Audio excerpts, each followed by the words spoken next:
Hello. Okay, so what would you guys like to talk about? What would be I want to start with so I can tell you some things that I would point out. I can start there. Let's start there. So things that I think would be really helpful. Um, know how to compute partial derivatives that they're on there. Know how to graph or I know how to match level curves to a graph. So matching level curves to a graph. yeah, I saw that on there. Yeah, that was the first question. Is matching level curves to a graph. Uh, computing partials. Know what this notation means, like f sub xx, f sub yy, f sub x, y, and y. Like know that what that means. The chain rule, there is one chain rule question. You need to be able to make a tree. And the way, so I never really emphasize this, but the way that a tree works is you start with the top variable, and then you ask, what does that variable depend on? And then what do those variables depend on? And you can keep going. And so the trees that I did in class only ever had 3 levels to it, but I think one of the homework ones had a 4-leveler one, and the one on the exam has 4 levels to it. There is 4 levels to the tree. So that can happen. It's okay. Cool. So 1, 2, yeah, there's 4 levels to it. So anyways, and know that you just kind of follow every trail down. So, and what that means. Directional derivative, you need to be able to compute a directional derivative. And the formula is you take the gradient evaluated at a point and you dot it with a unit vector. With a unit vector. You must be a unit vector. Very, very important.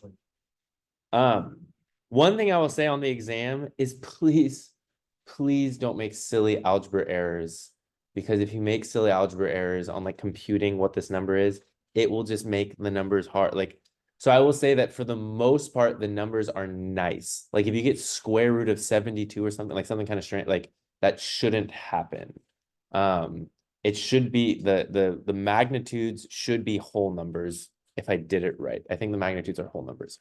So they should be nice. I tried my best to make the numbers nice. So if something's going on, check your minus signs, check that you plugged it in right. Really check the minus signs. That's probably what's going to be the biggest issue. Know what a gradient tells you. What does a gradient tell you? Direction of steepest ascent. So that's what a gradient tells you. Be able to interpret what a directional derivative is. So a directional derivative, is it a vector or is it a number? It's a number, it's a slope, and it's the slope in the direction of you, right? It's the slope in the direction of you. So how is z, your z value, your height changing as you go in that direction? So being able to understand that too is important. Being able to find directions of no change. I will ask you to do that. How do you find directions of no change? Swap the negative. Swap the components, make one negative. So you take the gradient, swap them, make one negative. And then you can have 2 by just taking the opposite of that, right? Multiplying by -1 will give you the opposite vector. Okay.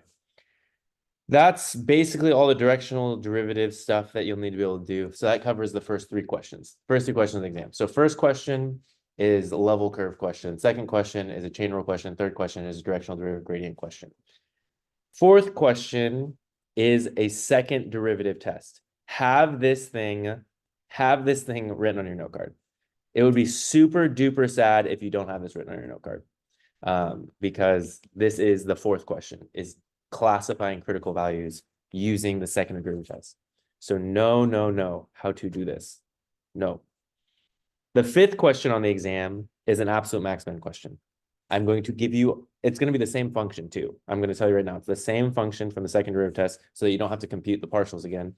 So that means make sure you compute the partials correctly, because if you mess up the first time, that'd be a big bummer. And then you're going to have a region, and you're going to check the critical points on the boundaries. So for the absolute max min problem, you must find on the boundary, find the max min values on the boundary. So that this is a key thing. So checking the boundary. That gives us the first 5 questions. Question 6 will be kind of a word problem. So a distance or a shipping regulation problem. It's literally a distance or shipping regulation problem. So it's one of those 2. And then the 7th question is setting up a Lagrange multiplier. This is the 7th question. So that's the 7 questions. So I told you exactly what's on the exam. So of those, So 6 is a distance like to a plane, or find the closest point to like a something, find the closest point to something, or a shipping regulation problem. It's one of those two. Which both of those are on this practice problem. And then setting up Lagrange, that one is the one that's the most new. It's not really on here, but there's lots of setting up Lagrange in here. But it's like, it's a word problem that's kind of a little bit, it's fine. Know the distance formula. Does everyone know what the distance formula is between 2 points? What's the distance between 2 points? The two values squared. Added? No, subtracted. Subtracted squared. So you take, so it's like x minus x naught squared plus y minus y naught squared plus z minus z naught squared square root. But you don't generally optimize that function, you optimize that squared, right? If you want to do distance, you do distance squared. And so the distance squared function, so you probably should know this at some point. It's here. I have it in the examples, but yes, for sure. The distance, I mean, distance between a plane, to find the closest point between a plane and a point, you need the distance function. And so it's on there. So where is it? Write it down. So this, like, let me give you the example right here. This right here. So I said it's hard. So this would be more like a setup, not actually solving it type one. But this is the objective function. You take the difference from any point x, y, and z to this point right here. That's why it's 3, 3, 1, right? And then really it should be a square root for it to be distance, but we can just look at the distance squared function because it has the same critical points. The distance squared and distance function have the same critical points. And so we just look at the distance squared function. And so looking at this one and setting up this one is a good practice on a setup one. So I would say that. Okay.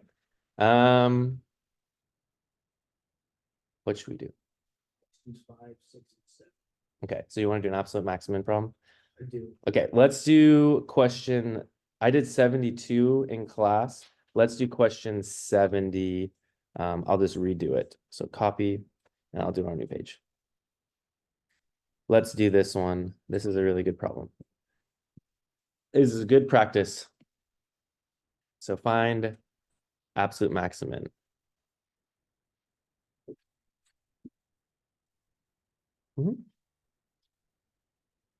So in order to find the absolute max and min, step one is to find the critical point, partials, and then find the critical points on the interior. And so honestly, the first thing I do is I would graph the region. It wouldn't hurt to kind of see what the region looks like. And so it's between 1 and -1. And it goes 1, 2, 3. And so I think that graphing the region that you're trying to optimize on is good practice. And then highlight the corners, because where the boundaries intersect, those are going to be candidates, right? Where the boundaries intersect are candidates. And so I can just label these. This is 3, 1, 3, -1. Those are for sure going to be on there. 0, -1, and 0, 1.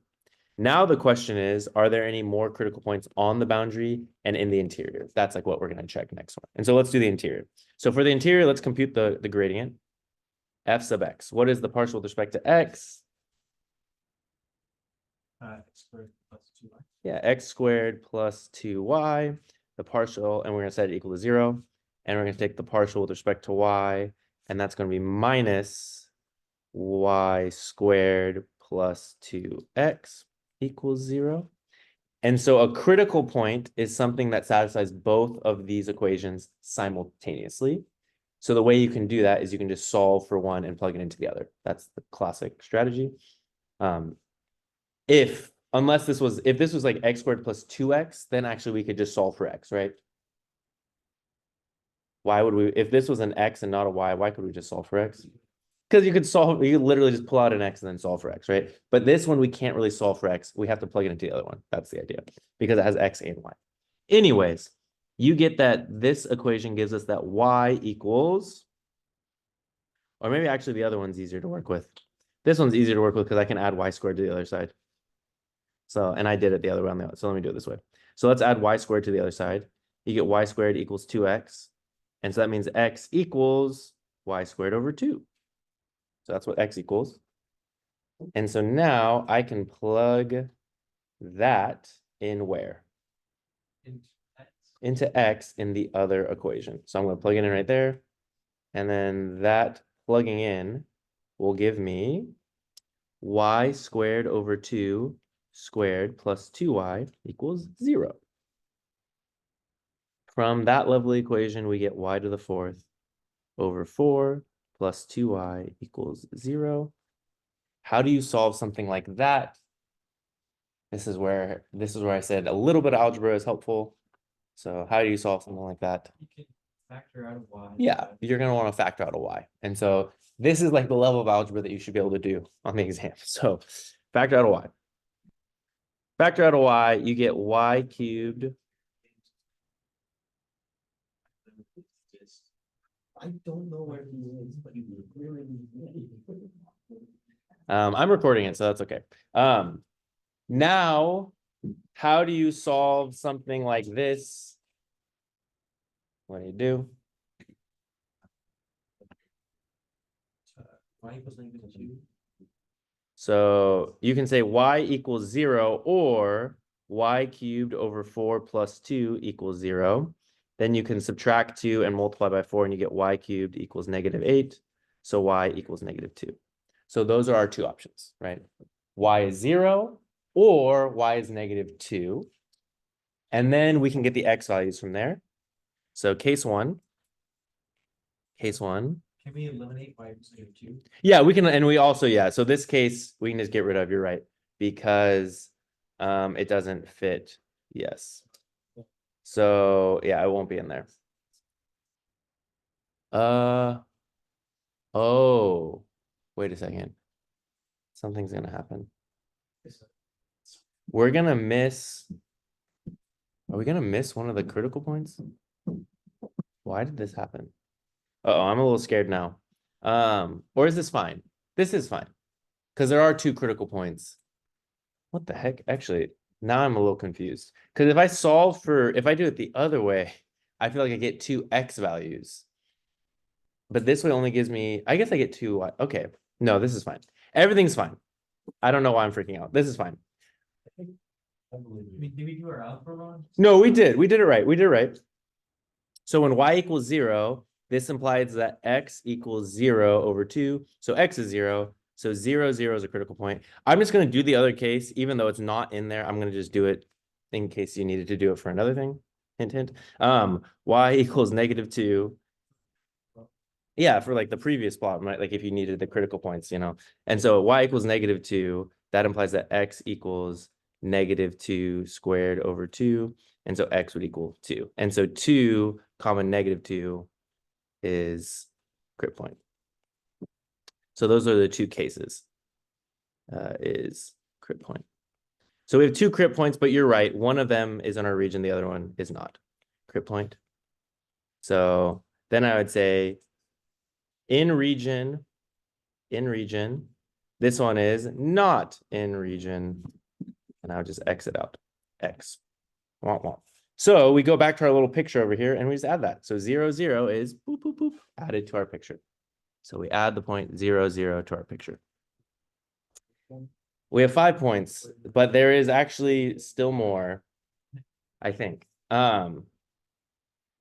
So all we've done is the interior. That took a long time, but we did the interior. Now we need to do each of the boundaries. Each boundary condition needs to be checked. So now check boundary, check each boundary, each boundary. And so you need to find if there's any critical points on every individual line. And so you can name these however you want, but you know, C1, C2, C3, C4, that's probably a horrible way to do it, but I don't know why I started here. I should have started here, but whatever, you know what I'm saying. Okay, so let's check them. So what is C1? So C1, I didn't think it was that good. Okay, C1, what is C1? So C1 is the curve, what, or is the line? Y equals -1. So I am going to write that right here, y equals -1. And I'm going to plug that into my function. So it's f of x comma -1. And so our original function was all the way up here. So hopefully you have it written down, but I have to keep going back up to it. It's x cubed over 3, and then minus -1 cubed over 3 plus 2x times -1. And so this gives me the function x cubed over 3 plus 1/3 minus 2x. And now I want to find the critical points of that function. I want to find the critical points of that function. So I take the derivative with respect to x of it, because that's the only thing to take the derivative with. And that's going to be x squared minus 2. X squared minus 2. Set it equal to 0. And so x equals plus or minus square root 2, right? So solving for x, you get x equals plus or minus root 2. I believe that one of those is in our region. Which one is in our region? X equals root 2 is in region. So we get the critical point root 2, and then what was the y value associated with root 2? -1. And so this point is crit point. So we add that point to our list. So I go up here, and along this point, I'm at the point root 2, which is like right there. So this is the point root 2, 1. -1, sorry. -1. Boop, boop, boop. Okay. Now I have to do this for all the other ones. C2 is the line x equals 3, I believe. And so that gives us the function f of 3y. So that's going to be 3 cubed, which is 27, divided by 3 minus y cubed over 3 plus 2, 3y. This takes a long time. So I will say that. The one on the exam is quicker because the algebra is a little bit faster, but it does take a long time. And so I would save this one for like if you get like 5 of the points really fast and you don't want to do all these calculations, save this calculation maybe for the end. Like do the other things first. Because I will not like this is like maybe 1 point on the exam. Like getting the rest, that kind of 6th point, like that's like the cherry on top, because it just takes a lot of work. And so make sure you do the rest, I would say, before. But anyways. Yeah. Or save like the bulk of it. Like, because you guys, we found these first 1, 2, 3, 4, 5 really easily. Like it's really this point, and I think there might be one other point we're gonna find. Those ones take a lot more work. And so if you found 5 of the 6 points, like I would give you most of the credit for that. So just like as you're budgeting for time, like on it, like to be real, like don't struggle doing these algebras if it's like not worth it. Okay. Okay, we need to take the derivative. So take the derivative of it. So we're going to take the derivative with respect to y, and you get minus y squared plus 6 equals 0. And so y equals plus or minus square root of 6. But plus or minus square root of 6, not in region. So not in region. Not in region. So we skip it and we go to C3. C3 is the line y equals 1. And so you plug that in, you get f of x comma 1. It's equal to x cubed over 3 minus 1/3 plus 2x. And so you take the derivative with respect to x, you get x squared plus 2 equals 0. That has no roots. No roots. Why does that have no roots? It's imaginary, right? And so no solution. No solution, so no critical points. No solution. Finally, C4 is x equals 0. And that gives us f of 0, y. If you plug in 0 for x, you get 0 minus y cubed over 3 plus 0. So that's good. Bunch of zeros, that's nice. And then that just, you take the derivative of that, f sub y would be negative y squared equals 0. So y equals 0. So we get the point 0, 0, which we already had. We already had that point. And so it's a good point, but we already had it. So that gives us the 6 points. Those are the 6 points that we have to check. So now that we have all of our critical points, and so I go back and I could put it back on here, but it's already there. So now what do we do? Now that we have all of our candidates, what do we do? Table it up. Make a table. So now make a table. Now make a table.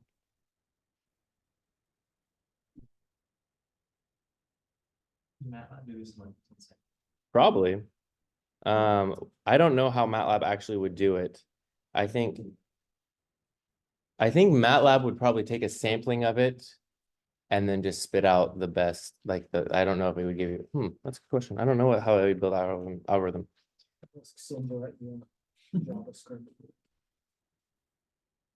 So the function is x cubed over 3 minus y cubed over 3 plus 2xy. And so our points were 0, 0, I don't remember, 0, 1, 0, 1, 0, -1. What else do we have? There was √2, -1, and then 3, 1, and 3, -1. √2, -1, 3, 1, and 3, -1. So we just plug all those in and we're gonna get some values. The values that I will have you compute are not gonna be anywhere near this hard. These ones are actually kind of annoying to compute. This will be minus 1/3. This one would be plus 1/3. The √2 one, oh gosh. This one's disgusting.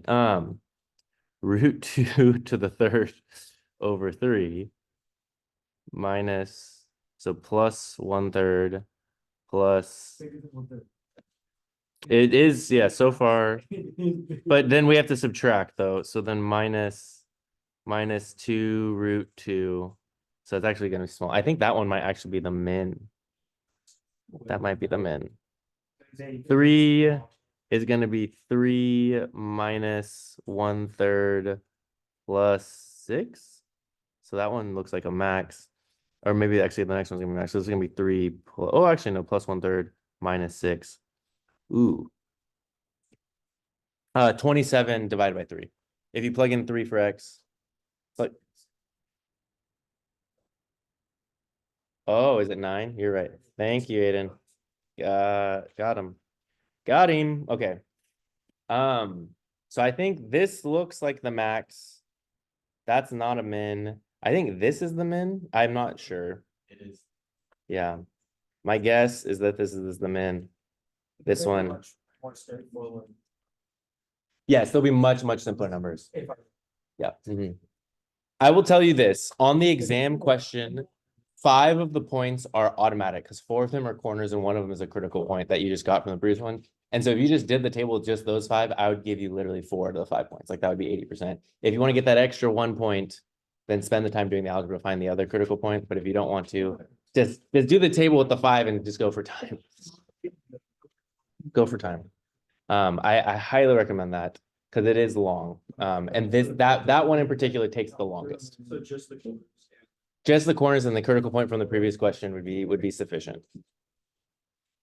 That would give you an 80% on that question if you did that. If you want to get that extra cherry on top, then compute the boundary conditions and see if you can do it too. But So we can assume you're gonna give us a square region? it is a square region. Yeah, I'll tell you it's a square region. There's no reason why. When you come to study center. It could be in there. I don't feel bad. I'm recording it so everyone can listen to this. I'm not trying to surprise you. No, you don't have science. You want us to. Okay. Yeah, I just don't want to. Yeah, I mean, I want to make you feel like you're prepared well. So then the other thing is like the shipping regulation problems. You guys know how to do both of those ones? Yeah. We totally go over one of each. Yeah, I can do both of them. The shipping regulation ones are interesting because you can do them with Lagrange or you could do them without Lagrange. I honestly think Lagrange is easier algebraically, but it requires kind of more ingenuity. But it's not ingenuity if you've seen it before. And so I'll tell you what the Lagrange trick is for them. There we go. Let's go. I'll do both of the shipping regulation ones because I'm not going to tell you which one I'm going to do, but let's do both. So a shipping company requires that the sum of the length plus the girth not exceed 108. So we should probably draw a box. Box. The word girth is just such a weird word. It's girthy. Yeah, I don't know. So let's label these things. Let's call the length Z, and let's call the other dimensions X and Y. Because then that way, the girth would be, what is it? 2x plus 2y? 2x plus 2y would be the girth, plus the length z has to equal 108, right? That's the constraint. Because we're trying to maximize, right? Maximizing it, so we're going to take the full amount. That's our constraint. Find the dimensions with maximum volume means that our objective function should be, yeah, x, y, z. This is our, so f of x, y, z is equal to that is objective. So getting that correct is very important. Know which one is the constraint, which one is the objective. The reason we know that the volume is the objective because it says find that maximum volume. The girth plus the length is 108. That's why we know that's the constraint. Also doesn't. Yeah, it was- The constraint always like. And the constraint always equals something, always equals a number. Exactly. So that's why you know that's a constraint and the other one's the objective. Okay. There are two ways to go about doing this. One way is to solve for z using the constraint and plugging it in. I don't really like that way. So I'm going to show you the Lagrange multiplier method. So doing Lagrange multiplier method. So this is g of x, y, z, by the way. G of x, y, z is this constraint. So you take delta f and set it equal to lambda delta g, or now it's actually nabla, I think. Nabla is what it's called.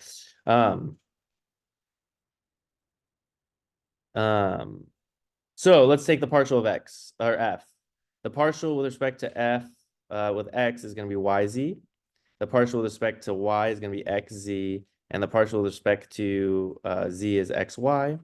And we're going to set that equal to lambda times the partial of this will be 2, 2, 1. So that gives us a system. So I get yz equals 2 lambda, xz equals 2 lambda, and then xy equals lambda.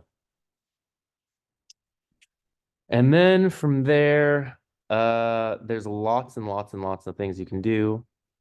Also our constraint, 2x plus 2y. Sorry, don't forget the constraint. The constraint is part of our system too, plus z equals 108. So there's so many different ways you could do it, but what I think of, like where my brain goes, and like those two things are the same, so I can set them equal to each other. That's kind of what I think. I don't know. It never hurts to ask the question. So yz equals xz. So if yz equals xz, assuming z is not 0, right? Assuming z is not 0, this implies what? Yeah, this implies that y equals x, right? As long as z is not 0. But why can we rule out z equaling 0? Maximize. Yeah, we're maximizing the volume, right? So z, because z is not 0. So that's totally fine. We can make that assumption. So y equals x. Now we have y equals x. We have y equals x. And so that gets us down here, 2 variables. And so this would be like 4x plus z equals 108. So by plugging this thing, so what I'm doing is I'm plugging this right here. And now you can get z in terms of x. I don't know if I want to do that just yet though. Yeah. So y is in terms of x. I think we can do a similar thing. So let's do a similar thing using these 2 variables right here. Yeah. Yeah, let's do that. So you can get that. So taking these 2 things, we get that. I'd have to multiply this by 2, but xz would equal 2xy, right? Right. Yeah, so z is going to equal 2y, exactly, right? Because we're assuming, so these 2 equations get us this. How did I get the 2xy right here, by the way? I multiplied this by 2 to make it the same, to make a match, right? To make a match. So I multiplied by 2 to make a match. And so they lead to this. So this means that z equals 2y. Okay. So z equals 2y, or so y, so z equals 2y, which equals 2x. Yeah. So that equals 2x. And so now I can plug it all in. So z equals 2x, so I get 4x plus 2x equals, oh, this would be a 108. 108. And then it's pretty simple from there. You get 6x equals 108. So x must equal, oh gosh, is it 18? Okay, x equals 18. So x equals 18. So that implies that y equals 18, and then z is 2 that, and so z is 2 times that, which is 36. So it's an 18 by 18 by 36. So the ingenious part.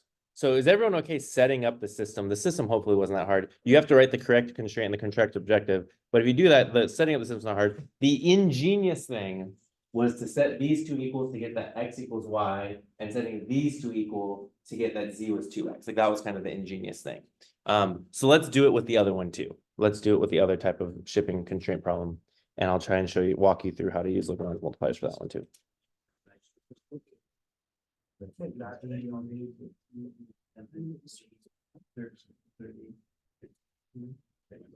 So a box with minimum surface area. Find the dimensions of a rectangular box with a volume 16 feet cubed that has minimum surface area. So what do we take away from this? So we should make a box. Rectangular box. Surface area. 2x, y. Yeah, so we're gonna label this x, y, and z again. And so the surface area, is a function of x, y, and z, is 2xy plus 2yz plus 2xz. Right, that's the surface area. So this is is that our objective, our constraint? This is the objective, right? Because this is the thing we're trying to minimize. This is the objective. Yeah, and so then what is the constraint then? Yeah, that x, y, z equals 16. This is the constraint. If you do that setup well, and remember that, which one's the objective, what's the constraint, and also remember the surface area function. I feel like a lot of people forget the surface area function. You can write, you can draw a picture of a box and say surface area and volume of it. That's fine. I don't expect you to miss the problem because you don't remember what the surface area of a box is. You should, if you want to write that on your note card. It's just a bunch of. Yeah. If you want to write the formula for a surface area of a box on your thing, that's fine. Don't write like the Lagrange multiplier thing that I'm about to do, but you can write the surface area, sure. If I write the Lagrange variable. No. Then I will have to take away your note card. But this is a formula, right? That the surface area of a box, if you can't derive that, that's what it is. Okay, anyways, let's do Lagrange multipliers. So this is our f, this is our g. You set the gradient of f equal to lambda times the gradient of g. What is the gradient of f? So if you take the partial with respect to x, you get 2y plus 2z. Partial with respect to y gives you 2x plus 2z. And partial with respect to z gives you 2y plus 2x.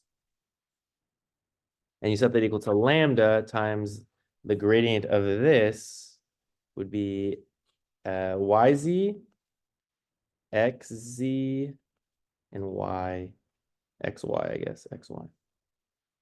So this one, the system is a little bit uglier, but not crazy. 2y plus 2z equals lambda yz. 2x plus 2z equals lambda xz. And then 2y plus 2x equals lambda xy. And then also the constraint. X, Y, Z equals 16. So this one, does anyone remember what the ingenious thing to do here is? No. You could, I don't recommend that.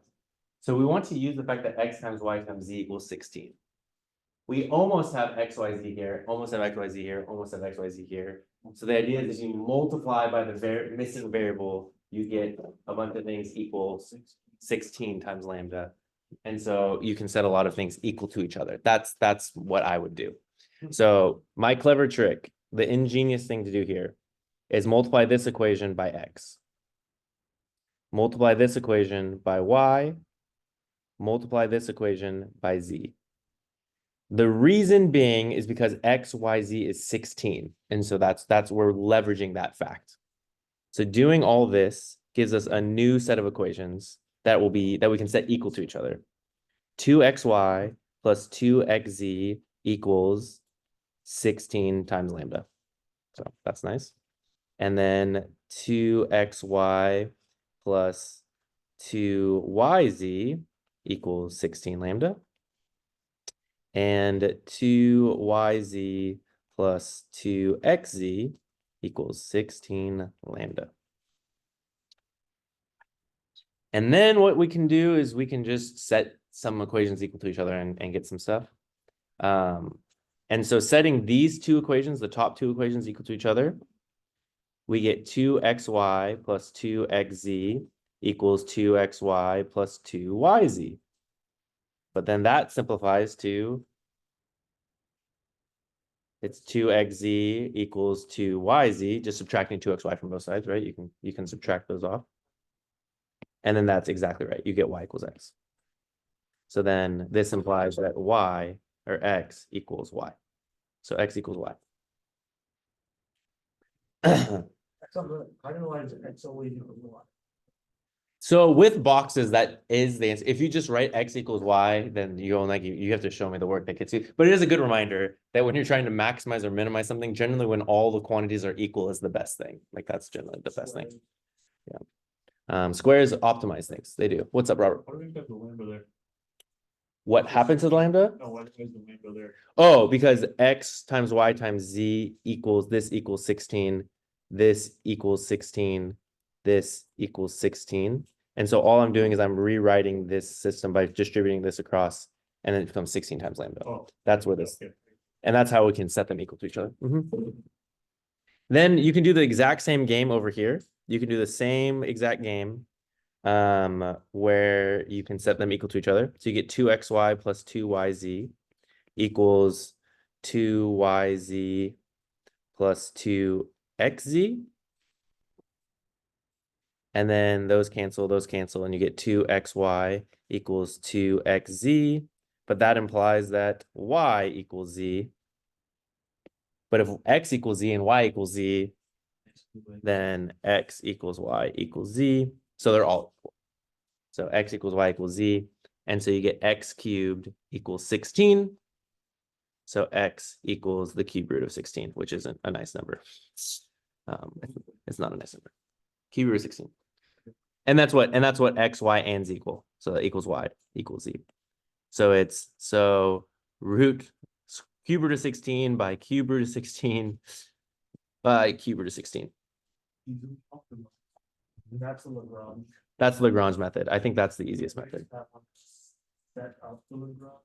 And I'll have a question that's set up Lagrange. So for instance, let's set up the distance between a paraboloid and a point. That's a good one to set up. So here's an example. So set up, but do not solve. Do not solve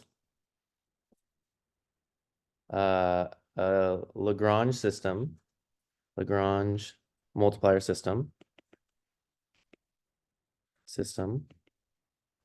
that finds point on paraboloid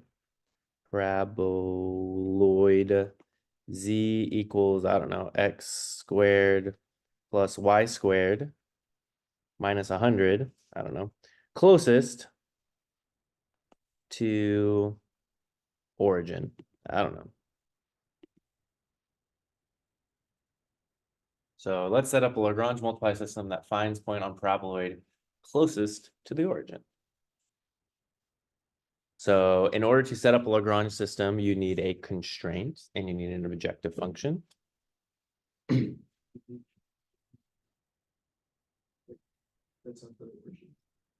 So the point would be 0, 0, 0, right? The origin is 0, 0, 0. But how do you find the, we want find point on paraboloid closest. So what is the thing we're trying to minimize then if we want closest? We want to minimize distance, right? We want to minimize distance. So the objective objective function is going to be distance, but let's not work with distance. Let's do distance squared. Objective function is distance squared. Distance squared. So what function tells us the distance from any point to the origin? It would be x minus 0, because that's the origin point squared, plus y minus 0 squared, plus z minus 0 squared. This is the distance function, f of x, y, z. This is our objective. That's the distance squared function. Because it just gets rid of the square root. This function tells me the distance between any point and the origin, right? This gives me the distance between any point and the origin. But I don't want any point. I want a point specifically on the paraboloid. And so that's the constraint. The constraint is that the point has to be on the paraboloid. So this is the thing we're trying to optimize. And then this is the constraint. So g of x, y, z, the constraint function would be, I guess, x squared plus y squared minus 100, I guess minus z, because you have to subtract the z over to this side, is the constraint. Oh, equals 0. Equals 0, I guess, is the constraint.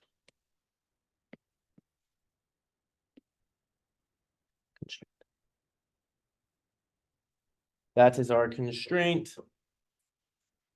And so let's set up our Lagrange system.